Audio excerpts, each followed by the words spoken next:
Firstly, thanks a lot, AFAX, for arranging this amazing panel discussion. This topic is lovely, close to my heart. And thanks for the audience to make time for this. Thanks to our panelists who have traveled all the way for being a panelist here. Yeah.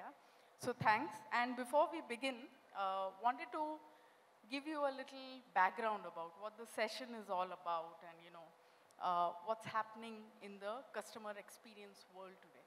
Yeah? So in driving the experience economy, there is a lot of changes which is happening. In fact, change is the only constant, as they say. And no longer does the straightforward funnel down approach works in isolation on its own. There's a lot of transition which we see which is happening to flywheels.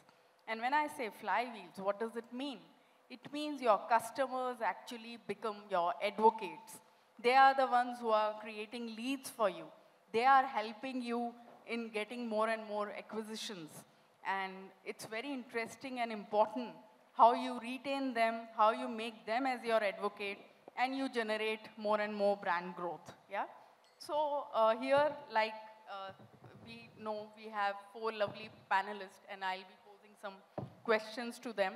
The first one I would like to understand. So whenever there's a change, there's always challenge which comes in. It could be internal challenge, it could be external ecosystem related challenges, yeah?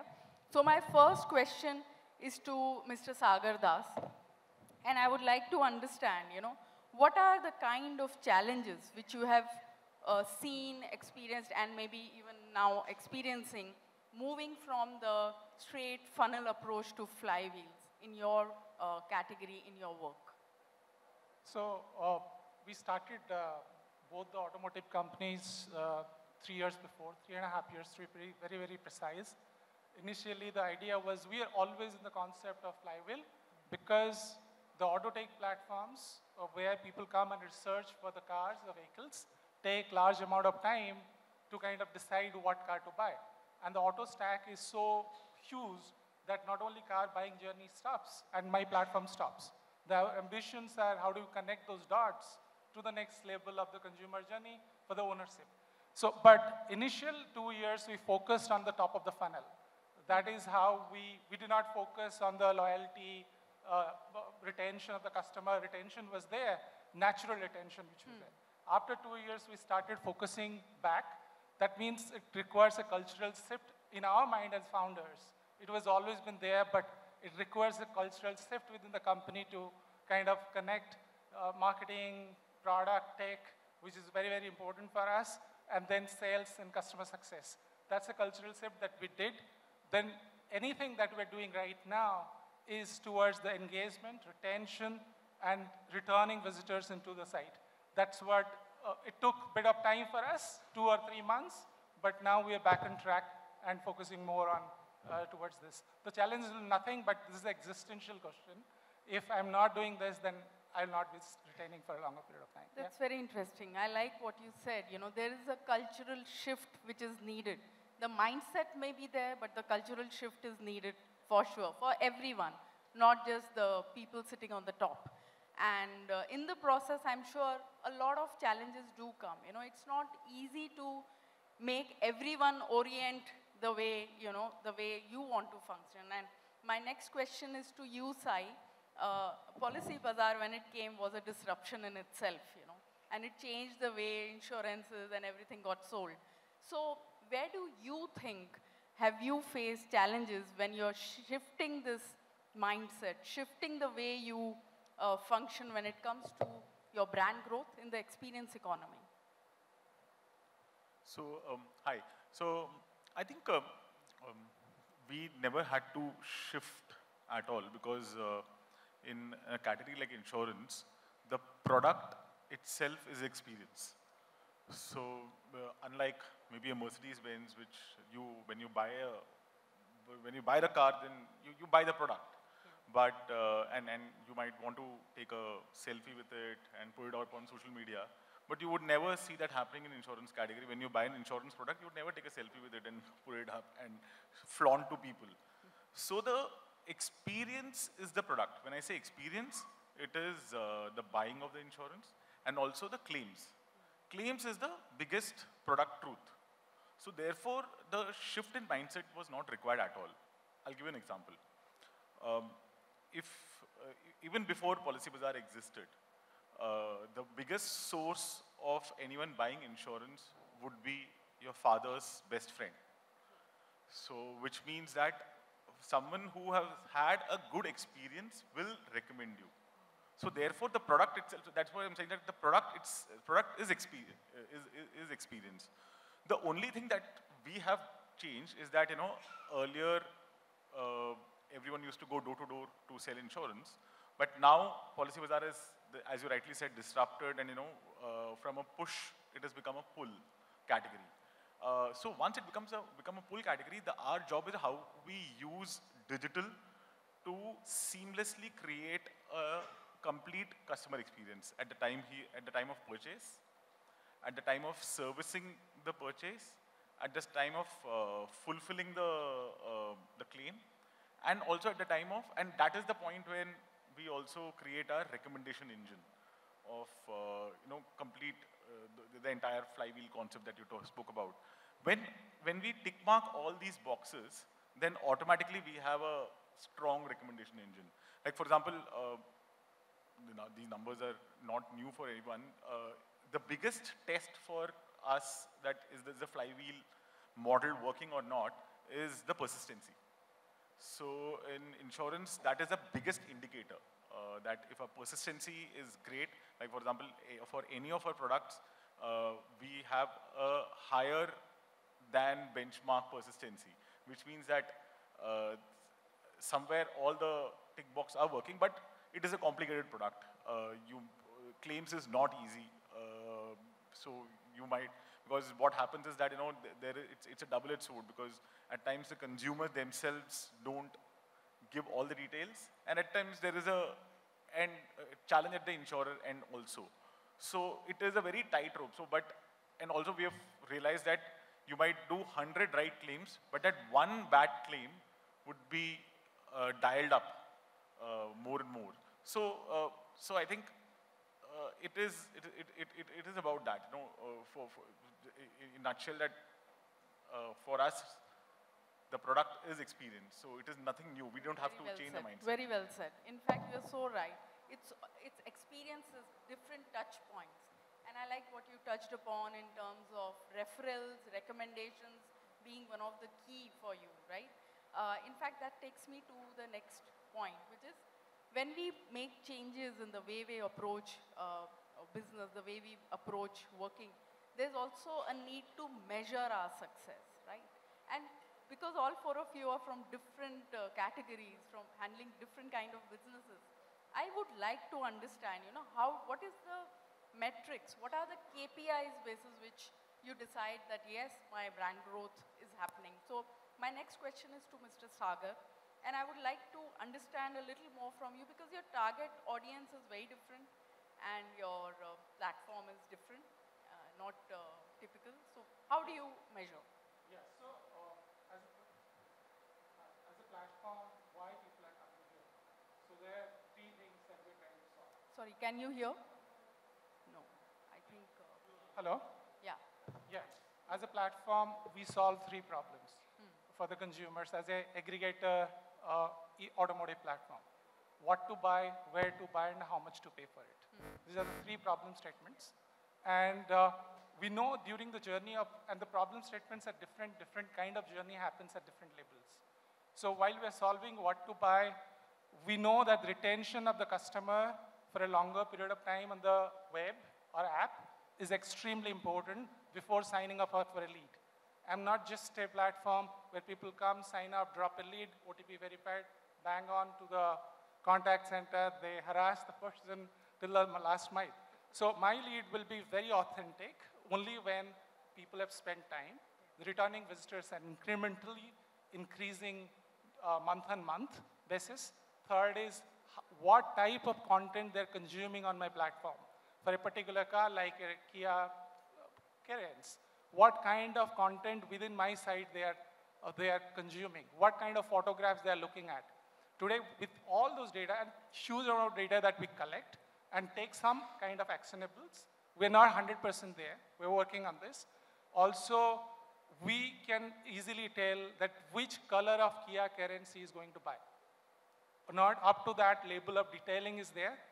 The user gives a lot of implicit informations. Explicitly, we collect some of the informations. Then we combine those data, use AI to kind of emulate his experience. And then our ML model is learning this again and again. Over a period of time, we will be there where the time spent can significantly increase. For example, we are the largest platform today in the commercial vehicle category, CMV 360. And we are fourth largest in Carbike 360 as an automotive category within 3.5 years of the launch. But our time spent, not only we claim this, there are third parties which claim that our time spent is much more higher than the legacy players, so-called, has been there in the market. So that is one thing that we measure: time spent, returning visitors, time, what they are consuming on the platform. The second metrics that we check when this customer goes to at the dealership or at the OEM label, the promises that we have made, what kind of experience that has happened. So that we are not 100% able to solve because there is a variable that is not in our control today, but that is solvable. And that will be our next step to get into how much to pay for it. Yeah, thanks for that. I think you've touched upon very interesting part, which is data, AI, and tech. I'll come back on that. Before that, I want to understand from Sai, when it comes to CX, it's interesting journey, you know, and I would like to know from you what is the story there? How do you manage seamless customer experience? So, I think for Policybazaar, one of the most important thing is the traffic generated from the top of the funnel. Because what we've seen is, in insurance as a category, the intent of the consumer is extremely important. So we rely more on top of the funnel growth. So once that customer comes in, there are only three things that largely do. One is that build the brand, get the customers from the top of the funnel. Second is manage it via cross-sell and upsell. So, and the third is that, again, acquisition through digital, but largely these three things is what we focus on to an extent that, because what we felt that the high intent customers will have their repeat purchase is much higher than a low intent customers. So therefore, the focus on seamless CX would be getting consumers from top of the funnel, ensuring that they are nurtured via different digital touch points, and what I said earlier, which is creating a referral model with them. Right. That's wonderful. Okay, Saurabh, I want to understand from you. You know, how has yours is a category? I mean, you look into cinemas, right? And it's an experience in itself in the world today, right? So I want to understand, how is this entire flywheel model? What is your opinion? And how are you foreseeing your offering, your product, adopting it? So interestingly, I would say that I was actually, so it was about probably 54 years back. I was, when I say I was, the company was born into this model of offering experiences. You see, so our hero product, which is a movie, which is something that we don't make. So we have hardly any control on what's going to happen there. And how do we show that movie is entirely based on the experience. So my entire business model actually works on that. So we were born into that flywheel thing. When I started to look into this topic, initially I was like, where is the world going? Why am I not aware about this? But then I went deeper into it and I realized, okay, I was the one who was probably always there. And just to tell you, interestingly, the kind of metric that we follow globally across 18 countries, and all of us compete on that, is on the CSAT scores that we measure. And it is one of the goal at the very top level. So we have 4 goals with the EBITDA goal and all. It has an equal weightage, which is the CSAT score.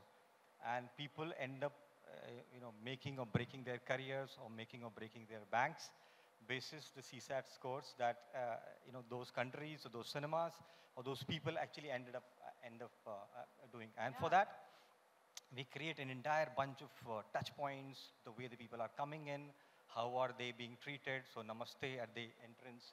From there, the entire journey, how are they doing, where are they going, how are they experiencing the content which is there, experiencing the content which is upcoming, what are the products which are there in the F&B shelf, then going to the lobby area, the largest leg rooms that we actually, those are the things by which we try to differentiate ourselves and try to give an experience to my patrons so that they come back to me and they always talk about me. So we invest hell of a lot on the technology, in the sense the sound system, the screens, the projectors and all.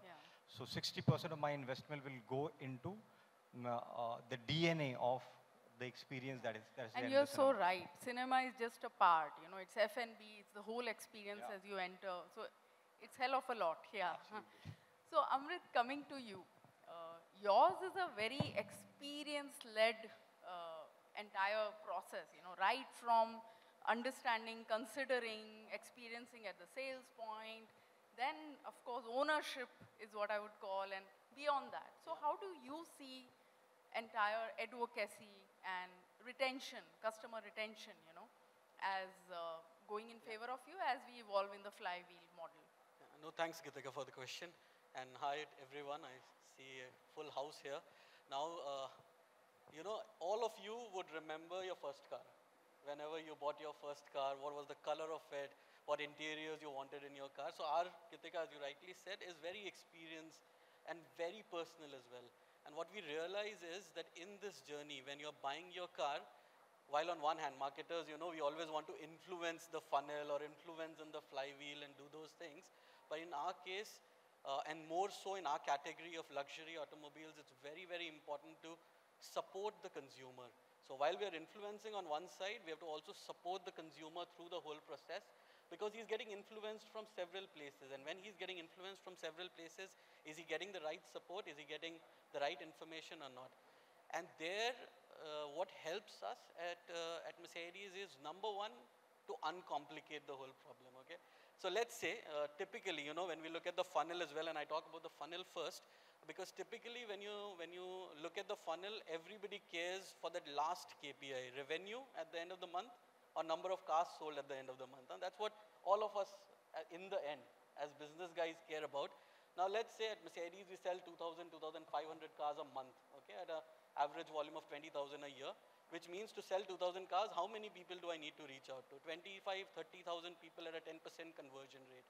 Now you will think, okay, 30,000 people, very less from a digital standpoint, but physically 30,000 people is a lot in a month to influence those 30,000 people.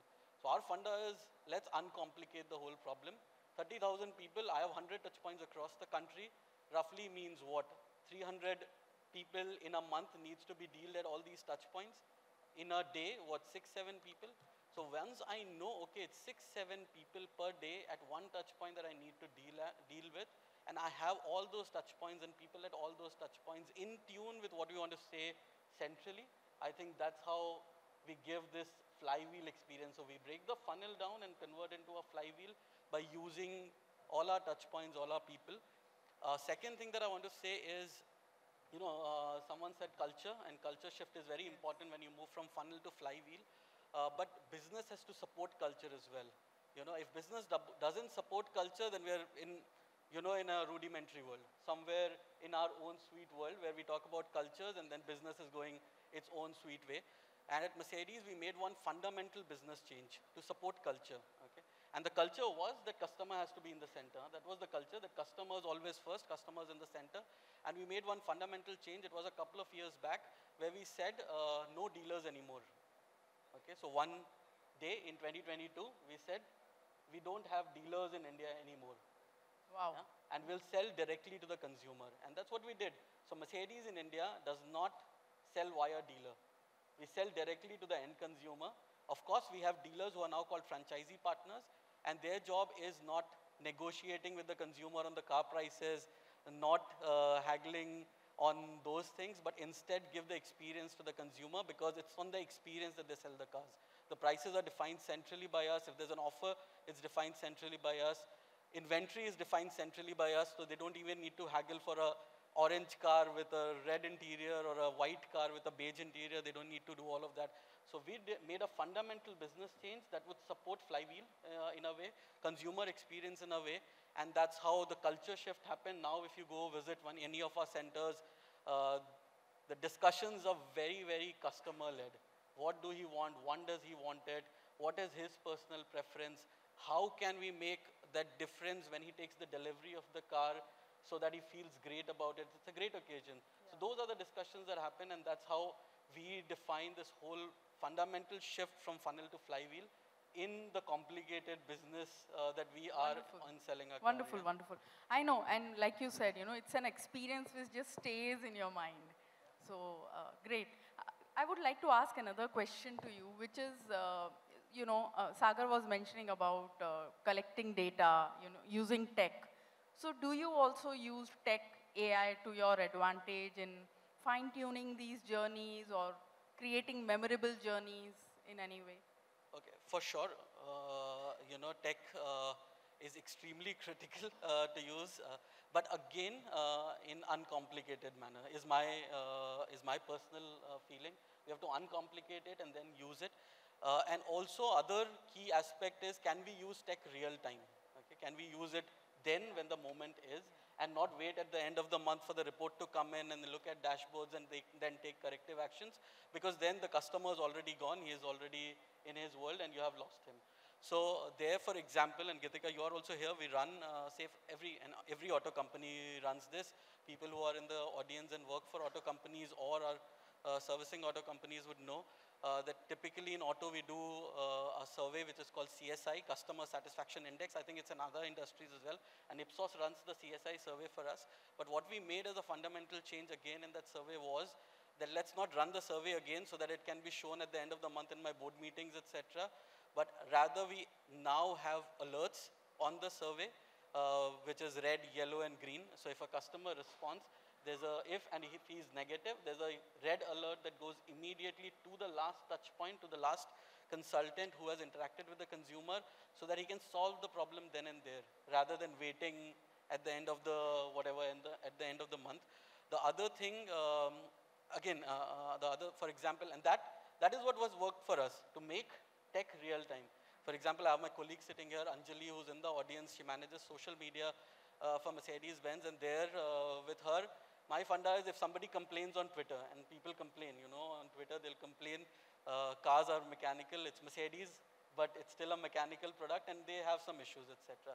So when they complain on Twitter, the first objective is not to reply back to that person saying, please DM us your details. The first objective is get in touch with CRM, find the details of that person because he's already in our database, get in touch with that person, solve his problem, and then instead of writing, please DM us your contacts, we can write back to him, thank you for being with us and hope everything is okay. Wonderful. Yeah. So that's how we use tech. Yeah, real time.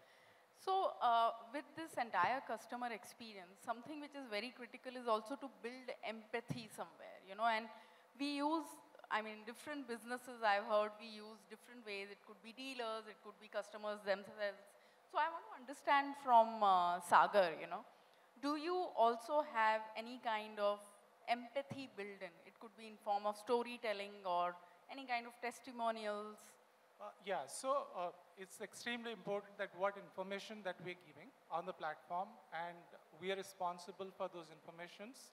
And if there is something wrong and where the customer is coming back to us, we need to answer it. But again, that's a very high OPEX cost, right? In a way, I cannot have a large CRM team to do that.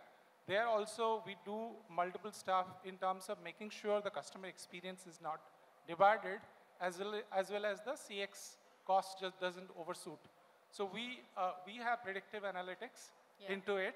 Wherever the signals comes in terms of customer being stuck on the platform, or customer is explicitly complaining about certain things, because we do not sell physically something today, we have not got into that problem. But in next year, we are getting into commerce space, so definitely we'll get into that. So that's the reason that we have prepared our CX analytics in a predictive way that list number of calls will be attended or be outsourced to a contact center. Yeah. More of the queries can be solvable online to the customer. Wonderful, Yeah, wonderful. and customers today, the car buyer doesn't want a call back. Yeah. He wants everything to be solved That's right. at a very fast speed. Yeah. That's Wonderful. Predictive analysis surely is working for a lot of categories, I can see. Some last one point which I want to understand from you is the role of marketing and the CMO is also evolving as we are moving and transitioning from the traditional funnel to flywheel.